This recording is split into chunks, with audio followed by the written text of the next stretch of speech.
Kongeåen her sydvest for Kolding er i dag en dansk å, der ligger et godt stykke fra grænsen. Sådan var det også for 1000 år siden.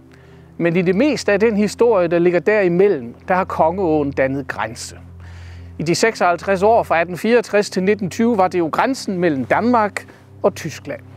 Men i de mange år før det, der dannede Kongeåen grænse mellem Kongeriget Danmark og hertugdømmet Sønderjylland eller Slesvig. Sønderjylland blev til et hertugdømme, fordi danske konger ved flere lejligheder omkring år 1200 indsatte yngre sønner som hertuger i det sydlige Jylland.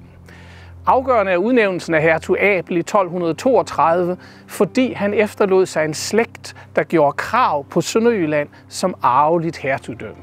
Og selvom flere konger prøver at modsætte sig det, så lykkedes det hertugerne at få sat igennem, at Sønderjylland var lige præcis et arveligt hertugdømme.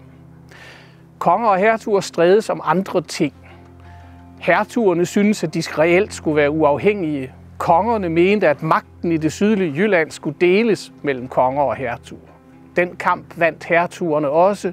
I midten af 1300-tallet var Sønderjylland reelt blevet til en selvstændig stat. Historien om Sønderjylland kunne have endt i 1375, for der uddøde hertugslægten, og så havde kongen egentlig ret til at nedlægge hertugdømmet. Men samtidig uddøde den danske kongeslægt også, og der udbryder en magtkamp i Danmark. Den vindes af dronning Margrethe. Men imens satte Sønderjyllands sydlige naboer, greverne af Holsten, sig på det sønderjyske område. Og i 1386 anerkendte Margrethe det ved at udnævne dem til hertuger. Nu hed det bare ikke Sønderjylland længere, nu hed området Slesvig. Og under den her hertugslægt, så fik Slesvig altså fælles herre med Holsten. En række ting blev fælles. Adelen fik interesser på tværs af grænsen mellem Slesvig og Holsten, og det fik betydning, da den næste hertugslægt uddøde i 1459. For der ønskede adelen ikke Slesvig og Holsten skilt igen, og deres løsning blev at tilbyde den danske konge, at han kunne blive herre ikke bare over Slesvig, men også over Holsten. Men han skulle love, at det var som særlige lande, som han styrede adskilt fra Danmark. Og det gjorde den danske konge i 1460, og det grundlagde 400 år, hvor den danske konge styrede på begge sider af Kongeåen, men på 2 forskellige måder. 30 år efter, at Christian I var blevet herre over Slesvig og Holsten, delte hans 2 sønner, Hans og Frederik, områderne nærmest som adelsmænd, der deler familiegods. Selve den deling holdt godt 30 år, men der fulgte flere delinger, hver gang efter samme princip, at kongen delte med en eller flere brødre, og hver gang på den måde, at hver af dem fik et antal slotte spredt ud over Slesvig eller Holsten med tilhørende områder. Og ved en deling i 1544, der tilfaldt Brundlund Slot her med byen Aabenraa og Aabenraa Amt, hertug Adolf, lillebror til Christian 3. Adolf grundlagde en hertuglinje, der efter deres hovedslot kendes som Gottorperne. Og det blev i de næste par hundrede år den vigtigste og mægtigste hertuglinje i Slesvig og Holsten ved siden af kongerne. Princippet bag delingerne, det var altså, at hver fyrste havde fået spredte områder, som de styrede hver for sig i de fleste spørgsmål. Men i visse tværgående spørgsmål var det meningen, at konge, hertug og adel skulle arbejde sammen. Det var indviklet, men det fungerede egentlig udmærket frem til et stykke ind i 1600-tallet. Og det, der gav problemer, det var spørgsmålet om udenrigspolitikken, om de krige, Danmark bliver draget ind i 1600-tallet. Der synes hertugen efterhånden, han bliver trukket med i den danske konges udenrigspolitik, uden at få noget ud af det. I 1657 skiftede den daværende hertug af Gottorp side, allierede sig med Sverige og blev derved Danmarks fjende. Og ved den krig, der kostede Danmarks Skåne, Halland og Blekinge, der blev hertugen af Gottorp erklæret uafhængig af den danske konge. De næste 60 år handlede dansk udenrigspolitik om at prøve at opnå revanche over for både Sverige og Gottorp og vinde noget af det tabte tilbage. Som bekendt lykkedes det ikke over for Sverige. Men i 1720 kunne den danske konge overtage den gottorpske del af Slesvig. Nu var den danske konge herre i hele Slesvig.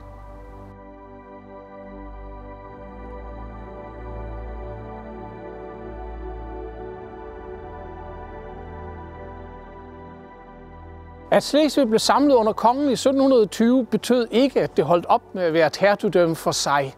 Slesvig blev ikke en del af Danmark. Det blev ved med at have andre love, et andet skattesystem, særlig mål og vægt og særlig valuta. Og så var sproget også anderledes. Ja, det meste af befolkningen i en stor del af Slesvig talte ganske vist sønderjysk, som er en jysk dialekt. Men mod syd var der folk, der talte frisisk og plattysk. Og kirken brugte 2 forskellige sprog. I nord brugte den dansk, i syd brugte den tysk. Statsadministrationen derimod, den arbejdede udelukkende på tysk. Det var ikke forskelligt, om det var under kongen eller hertugen, og sådan blev det også ved med at være, efter at det hele var kommet under kongen. Og det var også sådan, at en del, især de mere velstillede og uddannede mennesker, valgte at bruge tysk skriftligt og til officielt brug, som vi for eksempel ser det på indskrifter på husene her i Aabenraa fra 1700-tallet. Så længe politik og administration mindst var en sag for konger og embedsmænd, så betød de indviklede sproglige og forvaltningsmæssige forhold ikke så meget. Men i begyndelsen af 1800-tallet når nye folkelige bevægelser danske kongens riger og lande, som i øvrigt på det tidspunkt først og fremmest er Danmark, Slesvig og Holsten, for Norge er væk efter 1814. Det er bevægelser, som kræver magt til folket, eller i hvert fald de sådan mere dannede og velstillede kredse, men som også begynder at stille spørgsmål om, hvordan folk og stat hænger sammen. Inden for det her monarki, der kommer der en slesvig-holstensk bevægelse, som siger, at Slesvig og Holsten skal lægges helt sammen og blive til én stat. Og den skal til gengæld skilles skarpt ved Kongeåen fra kongeriget og integreres mere i Tyskland. Som svar på det siger de danske liberale, ja, vi kan godt dele op, men hvis vi skal dele op, så skal vi gøre det ved Ejderen. Så det er i stedet af Kongeåsgældet, vi sletter, så Slesvig vokser sammen med Danmark. Inden for Slesvig, der var der nogen, der støttede den slesvig-holstenske bevægelse. Der var ikke særlig mange, der støttede Ejderbevægelsen, men i den nordlige del var der en dansk bondebevægelse, der dels ville holde fast ved forbindelsen til Danmark, og dels krævede en ligestilling af det danske sprog. Sådan var situationen, da vi nåede til det europæiske revolutionsår i 1848. Der spreder gnisterne sig ud over Europa. Det fører til krig inden for det her monarki. En krig, som vi kalder Treårskrigen, som egentlig ikke bragte nogen endelig løsning på det. Man blev opfattet det som en dansk sejr. Danmark prøvede at forvalte sejren, men der kommer en ny krig i 1864. Den ender med, at Danmark taber det hele. Hertugdømmerne Slesvig og Holsten bliver afstået til de tyske magter. Fra 1867 blev Slesvig eller Sønderjylland en del af kongeriget Preussen. Fra 1871 også en del af det nye tyske kejserrige. Det kom befolkningen til at se og mærke på mange måder. Et meget synligt udtryk af den statue af kejser Wilhelm I, der en del år senere blev stillet op på Haderslev Torv. Der stod den frem til 1918. I dag er den så her i de historiske udstillinger på Sønderborg Slot. En anden meget konkret måde, som de unge mænd kom til at mærke det på, det var, at de unge mænd skulle være tyske soldater. Den tyske værnepligt varede 2 eller 3 år. Maleriet her fortæller en historie om en mor, da hendes søn skulle ind og være soldat, tog det gamle Dannebrog frem for at sige til sønnen, glem nu ikke, at du er dansk. Og der var andre punkter, hvor mange frygtede, at man glemte det danske, for i skolen og i det hele taget i det offentlige blev det danske sprog efterhånden trængt ud. Fra 1888-89 er dansk helt væk som undervisningssprog i skolen. Nu var der jo i Sønderjylland, i den nordlige del af Slesvig, en overvejende dansktalende og dansksindet befolkning. Den reagerede på forskellige måder. En af dem var politisk. Ved alle valg opstillede man danske kandidater, som vi ser på billederne her. Ved alle store valg bliver der valgt danske medlemmer ind i den preussiske og tyske parlament. Deres vigtigste programpunkt, det var at sige, at vi kæmper for, at der engang kan komme en anden løsning, hvor nordslesvigerne eller sønderjyderne ved en folkeafstemning kan tage stilling til, om de hellere vil til Danmark. En anden side af det danske arbejde i Sønderjylland var kulturelt. Det var foreninger og møder, hvor man samledes om at høre dansk, synge dansk, høre om Danmark. Og ved disse møder opstod det berømte sønderjyske kaffebord som et kæmpestort sammenskudskilde. Resultatet af 50 års tysk styre og dansk arbejde, det var, at Sønderjylland godt nok på nogle punkter blev mere tysk, men at der blev ved med at være en stærk, levende danskhed i den nordlige del af det gamle Slesvig. En danskhed, der fik flertal ved valgene, og som var en stærk kulturel bevægelse.